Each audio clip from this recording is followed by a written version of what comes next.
สบายดีท่านผู้ชมที่เคารพตอนรับท่านผู้ชมเข้าสู่ข่าวภาคเที่ยงประจำวันจากของข่าวโทรภาพแห่งซาลาวพบกันในเที่ยงของวันจันทร์ที่ 17 พฤศจิกายน 2025รับหน้าที่รายงานข่าวภาคเที่ยงในมื้อนี้ข้าพเจ้าสุริวัลย์ผลเยี่ยมเช่นเคยข่าวภาคเที่ยงของพวกเราก็มีหลายข่าวที่สำคัญมานำเสนอทำอินี่ไปที่กองประชุมสภาซึ่งในวันที่ 6 ได้มีการดำเนินกองประชุมสมัยสามัญเทื่อที่ 10 สภาแห่งชาติสุดที่ 9 ตามวาระภาคเศร้าได้มีการชี้แจงของกระทรวงองค์การต่อบทรายงานขององค์การกวดกาแห่งรัฐและองค์การกวดสอบแห่งรัฐ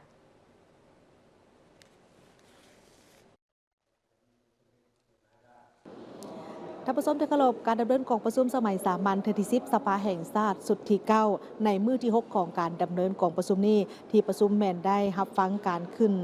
ตอบคำสักถามของบรรดากระทรวงและองค์การเช่นว่าทางกระทรวงการเงินและทางธนาคารแห่งสาธารณรัฐประชาธิปไตยประชาชนลาวพร้อมทางเวียกงานของทางองค์การกวดการแห่งรัฐและองค์การกวดสอบแห่งรัฐซึ่งก็ได้ตอบคำสักถามต่อกับบรรดาสมาชิกสภาแห่งชาติที่มีข้อข้องใจ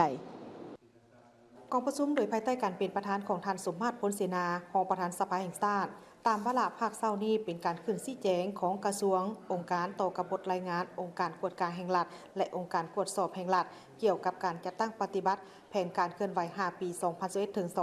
2025 แผนการประจำปี 2025 และแผนการเคลื่อนไหวประจำปี 2026 ขององค์การกวดการแห่งรัฐซึ่งท่านสันติภาพพรหมวิหารรัฐมนตรีกระทรวงการเงินก็ได้ขึ้นชี้แจงเกี่ยวกับเวียกงานในของเขตที่ตนรับผิดชอบซึ่งท่านได้ยกให้เห็นถึงหลายปัญหาโดยเฉพาะกอแมนหนี้ต้องหับปี 2018 ของ8กระทรวงตามข้อมูลขององค์การกวดการแห่งรัฐมีทั้งหมดแมน967ตื้อกว่ากีบกระทรวงการเงินได้สมทบกับทางภาคส่วนที่เกี่ยวข้องแก้ไขได้3ตื้อกว่ากีบพร้อมทั้งยกให้เห็นถึงสาเหตุข้อยุ่งยากในการจัดตั้งปฏิบัติและทิศทางแก้ไขในต่อหน้าเติมอีกเพื่อเฮ็ดให้การจัดตั้งแก้ไขในต่อหน้าการหักลบมูลค่าโครงการมี693โครงการมูลค่า3,675 ตื้อกีบสามารถแก้ไขได้189โครงการเป็นมูลค่า 1,329 ตื้อกีบส่วนที่เหลือยังบ่ทันเอกภาพต่อมูลค่าหักลบโครงการตามผลการกวดการะหว่างผู้รับเหมาและคณะกวดการจากองค์การกวดการแห่งรัฐ 2. การแก้ไขโครงการนอกแผนมี98โครงการมูลค่า 1,001 ตื้อกีบสามารถแก้ไขได้64โครงการมูลค่า240ตื้อกีบส่วนที่เหลือยังบ่สามารถดำเนินได้ไว้เนื่องจากเป็นโครงการแก่ยาวมาดนงบประมาณของคณะการและท้องถิ่นมีจำกัดพร้อมนั้นเจ้าของโครงการก็บ่สามารถตอบสนองเอกสารให้ได้จากนั้นท่านนางบุญคำวรจิตผู้ว่าการธนาคารแห่งสาธารณรัฐประชาธิปไตยปัจจุบันลาวก็ได้ขึ้นชี้แจงต่อกับผลของการแก้ไขต่อกับผลของการกวดกวดสอบก็คือคำสักถามของสมาชิกสภาแห่งชาติคือโดยเฉพาะการปฏิบัติ4มาตรการที่เป็นความรับผิดชอบของธนาคารแห่งสาธารณรัฐประชาธิปไตยปัจจุบันลาวตามมติของสภาแห่งชาติที่มีความสะดวกข้อยุ่งยากและทิศทางมาตรการในการแก้ไขต่อหน้าคือโนใดโดยภายหลังที่สภาแห่งชาติได้มีมติ 140/สพสทางธนาคารแห่งสาธารณรัฐประชาธิปไตยปัตตานีลาวก็ได้ออกแจ้งการไปยังบรรดากรมกองเกี่ยวข้องธนาคารธุรกิจในการค้นคว้าแก้ไขผ่านการจัดตั้งปฏิบัติเห็นได้ว่ามีความคืบหน้าให้ธนาคารนโยบายและธนาคารส่งเสริมกสิกรรมเอาใจใส่ติดตามกวดการระบบการคุ้มครองภายในให้หัดกุมและสกัดกั้นได้ความเสี่ยงที่จะเกิดขึ้นในต่อหน้าซึ่งต่อปัญหาดังกล่าวนี้ถือว่าได้ดำเนินแก้ไขสำเร็จปัจจุบันธนาคารนโยบายได้สำเร็จการค้นคว้าออกข้อกำหนดฉบับเลขที่416 ทนบลงวันที่26กุมภาพันธ์2025เกี่ยวกับการคุ้มครองภายในและปรับปรุงการแบ่งความรับผิดชอบและระเบียบการติดตามกวดกาภายในให้เป็นระบบที่รัดกุมและสอดคล้องในระยะใหม่และสำเร็จค้นคว้าระเบียบข้อกำหนดในการคุ้มครองบริหารได้ปรับปรุงสิทธิของคณะกวดกาภายใน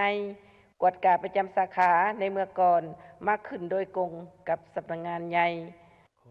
จากนั้นทานเวียงทวิศรเทพจันทร์ประธานองค์การกวดสอบก็ได้ขึ้นชี้แจงเพิ่มเติมเกี่ยวกับเวียกงานของการกวดสอบโดยเฉพาะคอมเมนต์เวียกงานของการกวดสอบต่อผู้ละเมิดผ่านการจัดตั้งปฏิบัติเห็นได้ว่ามีหลายสาเหตุที่พาเหตุให้มีผลสำเร็จแต่ก็มีบางเวียกที่พาให้คอร์ดจัดตั้งปฏิบัติเวียกงานยังมีความยุ่งยากโดยเฉพาะคอมเมนต์การประสานสมทบและนิติกรรมบางอันที่ยังบ่ทันสอดคล้อง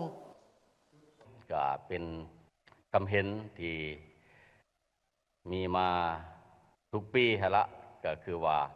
พวกเฮาปฏิบัติการตรวจสอบได้หลายเห็นการละเมิดก็มีหลายกรณีการแก้ไขก็มีและก็มีท่าเอียงที่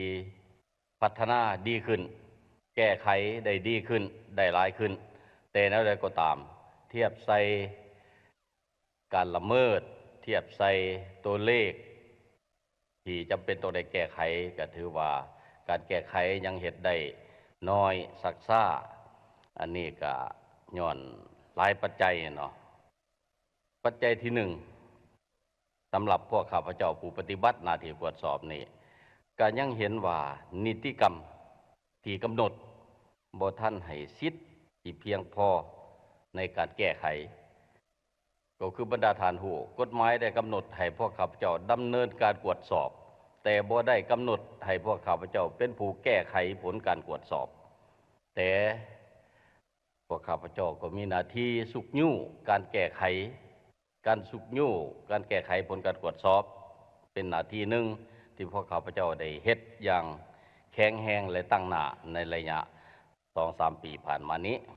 ภายหลังที่ได้รับฟังการชี้แจงจากทางภาคส่วนที่เกี่ยวข้องต่อกับหลายปัญหาแล้วประธานสมาชิกสภาแห่งชาติก็ได้ประกอบความคิดเห็นเพิ่มเติมใส่กับเรื่องการดังกล่าวนี้และประธานกองประชุมก็ได้สรุปสั่งรวมการประกอบความคิดเห็นของประธานสมาชิกสภาแห่งชาติและเสนอให้ภาคส่วนที่เกี่ยวข้องนำเอาการประกอบความคิดเห็นของสมาชิกสภาแห่งชาติไปค้นคว้าพิจารณาเพื่อเข้าใส่ในเรื่องงานดังกล่าวนี้ให้มีผลสำเร็จตามแผนและเฮ็ดให้เรื่องงานกวดสอบถึงจะตั้งปฏิบัติดีกว่าเก่าทางบนี้ก็คือความคืบหน้าในการดำเนินกองประชุมสำหรับภาคเช้านี้ส่วนมาภาคบ่ายนั้นตามวาระแล้วจะเป็นการพิจารณาเกี่ยวกับเวียกงานของทางศาลปฏิบัติสูงสุดและองค์การอัยการปฏิบัติสูงสุดความคืบหน้าจะมีขึ้นใดทีมข่าวโทรภาพแห่งชาติจะรายงานให้ท่านผู้ชมได้รับทราบเติมอีกวิลามุนีถ่ายภาพพันงานสุทธิพงษ์รายงานจากสภาแห่งชาติขอขอบใจโฆษกพันงานสุทธิพงษ์รายงานจากสภาแห่งชาติ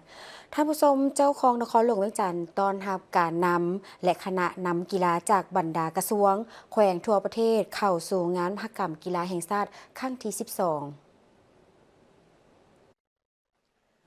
พิธีต้อนรับและพบปะการนำคณะนำกีฬาจากบรรดากระทรวงแขวงทั่วประเทศ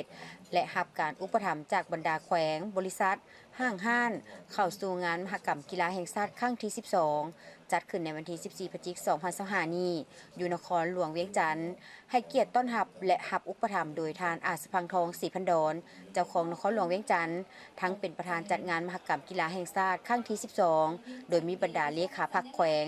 ห้องเลขาพรรคแขวงห้องเจ้าแขวงคณะรับผิดชอบระดับชาติหัวหน้าแผนกศึกษาธิการและกีฬาจาก 17 แขวงในขอบเขตทั่วประเทศและภาคส่วนเกี่ยวข้องโอกาสนี้ทานอาจสะพังทองศรีพันดรได้ตั้งหน้าให้คณะรับผิดชอบระดับชาติจัดงานมหกรรมกีฬาแห่งชาติครั้งที่ 12 แสดงความสมเสยและยินดีต้อนรับบรรดาการนำขันแขวงการนำขันกระทรวงที่ได้มาร่วมงานในครั้งนี้ก็คือนำพาคณะนักกีฬามาร่วมแข่งขันในงานมหกรรมกีฬาแห่งชาติครั้งที่ 12 ที่นครหลวงเวียงจันทร์เป็นเจ้าภาพซึ่งตลอดระยะผ่านมาการนำของนครหลวงเวียงจันทร์พร้อมด้วยประชาชนบรรดาเผ่าชาวนครหลวงเวียงจันทร์ได้มีความภาคภูมิใจกระตือรือร้นและร่วมไม้ร่วมมือกับบรรดากระทรวงที่เกี่ยวข้องโดยเฉพาะกระทรวงศึกษาธิการและกีฬา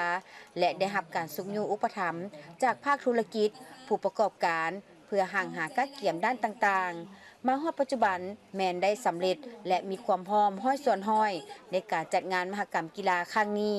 โอกาสนี้ทานอาจสะพังทองศรีพันดรได้กล่าวแสดงความขอบใจต่อทุกภาคส่วน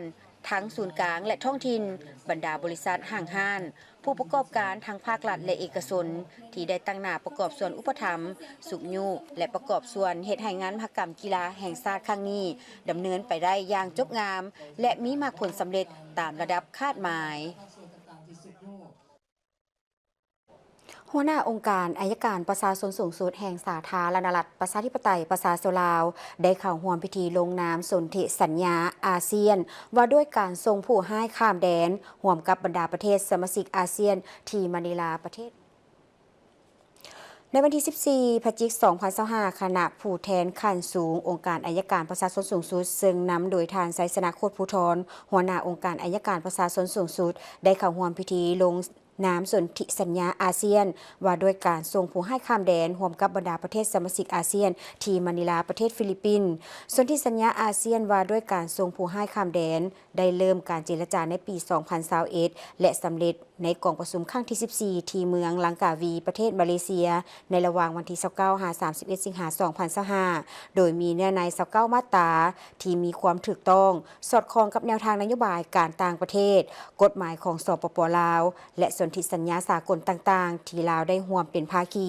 พร้อมทั้งรับประกันสิทธิผลประโยชน์ของสปป.ลาวและบรรดาประเทศอาเซียนเป็นอย่างดีซึ่งจะกลายเป็นเครื่องมือที่สำคัญในการร่วมมือกับต่างประเทศเกี่ยวกับการส่งผู้ร้ายข้ามแดนต้านและสกัดกั้นอาชญากรรมข้ามชาติเสริมขยายการพัวพันร่วมมือทางด้านกฎหมายกับบรรดาประเทศภาคพื้นก็คือในโลกนับก้าวขึ้นสู่ลวงลึกและมีประสิทธิผลอย่างบ่หยุดยั้งในวันที่ 14 พฤศจิกายน 2025 ที่ศูนย์การค้าเวียงจันทน์เซ็นเตอร์นครหลวงเวียงจันทน์กรมส่งเสริมจุลวิสาหกิจขนาดน้อยและกลางกระทรวงอุตสาหกรรมและการค้าได้จัดกองประชุมเผยแพร่ในหัวข้อผลิตภาพแบบทั่วถึงภายใต้การเป็นประธานร่วมของทานวีรกรพิลมลักษ์รองหัวหน้ากรมส่งเสริมจุลวิสาหกิจขนาดน้อยและกลางกระทรวงอุตสาหกรรมและการค้าและปริญญาเอกอินดาพาลนาสิงการินตา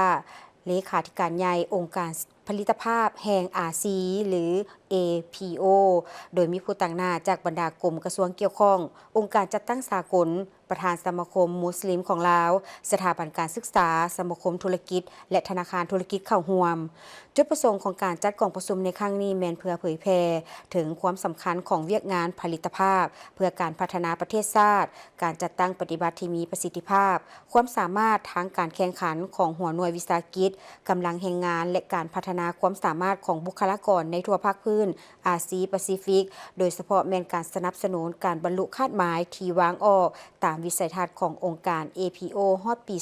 2025 เพื่อสร้างความเข้าใจอย่างลึกซึ้งเกี่ยวกับทิศทางและรูปแบบการส่งเสริมเวียกงานด้านผลิตภาพแบบยืนยงเพื่อให้ผู้เข้าร่วมได้เรียนรู้และแลกเปลี่ยนความรู้ประสบการณ์เพื่อพัฒนากระบวนการผลิตและการคุ้มครองแบบมีคุณภาพมาตรฐานสากลด้วยการประยุกต์ใช้นวัตกรรมเพื่อเพิ่มการผลิตให้สูงขึ้นและเข้าใจความสำคัญของผลิตภาพในการพัฒนาและการพัฒนาเศรษฐกิจสังคมและเผยแพร่ผลสำเร็จต่างๆจากภาครัฐบรรดาจากหัวหน่วยธุรกิจที่เคยเข้าร่วมโครงการต่างๆที่ผ่านมากองประชุมยังได้รับชมวิดีโอผลสำเร็จการจัดตั้งปฏิบัติโครงการแบบยืนยงอาหารฮาลาลนำโดยคู่มือนำเสนอคู่มือที่ใช้ในการจัดตั้งปฏิบัติบทเรียนที่ได้รับและปัจจัยความสำเร็จในการยกระดับผลิตภาพเพื่อการรับรองฮาลาลและการสนทนาแบบคณะจากผู้เชี่ยวชาญจากองค์การผลิตภาพ APO กับบรรดาโรงงานตัวแบบที่ได้รับการรับรองผลิตภัณฑ์โครงการตัวแบบการยั่งยืนอาหารฮาลาลตื่มอีก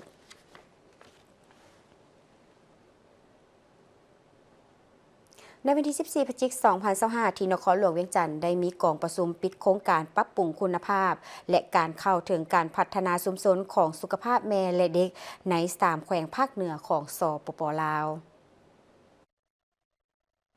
โดยการเป็นประธานของดร.อาภรณ์ วิสาเทพ รองรัฐมนตรีกระทรวงสาธารณสุขเข้าร่วมมีทาน จองยองซูเอกอัครราชทูตสาธารณรัฐเกาหลีประจำสาธารณรัฐประชาธิปไตยประชาชนลาว ดร.บัณฑิต สุมพลภักดี หัวหน้าศูนย์สุขภาพแม่และเด็กท่านซองซูโอต่างหน้าองค์การกอยก้าประจำลาว พร้อมด้วยคณะกรมแผนกสาธารณสุขแขวง และผู้ประสานงาน และผู้ควบคุมโครงการภาคสนาม3แขวง คือแขวงอุดมไซหลวงน้ำท้า และหลวงพระบาง ดร.อาภรณ์ วิสาเทพได้กล่าวว่าโครงการปรับปรุงคุณภาพและการเข้าถึงการพัฒนาชุมชนของสุขภาพแม่และเด็กใน3แขวงของสปป.ลาวคือแขวงอุดมไซหลวงน้ำท้าและแขวงหลวงพระบางโครงการแม้นได้รับการจัดตั้งปฏิบัติและสำเร็จตามแผนที่วางไว้ถึงแม้นว่าโครงการดังกล่าวจะได้รับการจัดตั้งปฏิบัติในช่วงการระบาดของพยาธิโควิด -19 ก็ตามผลการสำรวจภายหลังโครงการแสดงให้เห็นถึงท่าเอียงที่เป็นบวกสำหรับตัวชี้วัดผลที่ได้รับส่วนหลายแมนเกินคาดหมายปี 2024 ตัวอย่างอัตราการเกิดลูกที่มีบุคลากรแพทย์ชำนาญงานแมนเพิ่มขึ้นโดยรวมจาก 84 ส่วนห้อยในการสำรวจขั้นพื้นฐานมาเป็น 86.5 ส่วนห้อยในการสำรวจภายหลังโครงการตัวชี้วัดดังกล่าวของแขวงอุดมไซและหลวงน้ำทาแมนบรรลุคาดหมายอัตราของแม่ที่ฝากท้องอย่างน้อย4ครั้งก็เพิ่มขึ้นจาก 78 ส่วนห้อยมาเป็น 80.6 ส่วนห้อยสิ่งสำคัญอัตราเด็กน้อยน้ำหนักลดหรือต่ำอายุต่ำกว่า5ปีแมนลดลงทั้ง3แขวงโดยเฉพาะแขวงหลวงน้ำทาได้ลดลงอย่างเห็นได้ชัดจาก 16.4 ส่วนห้อยในการสำรวจขั้นพื้นฐานมาเป็น 10 ส่วนห้อยในการสำรวจภายหลังโครงการตัวชี้วัดการอบอุ่นบุคลากรทางการแพทย์ในการเบิ่งแยงแม่และเด็กน้อยใหม่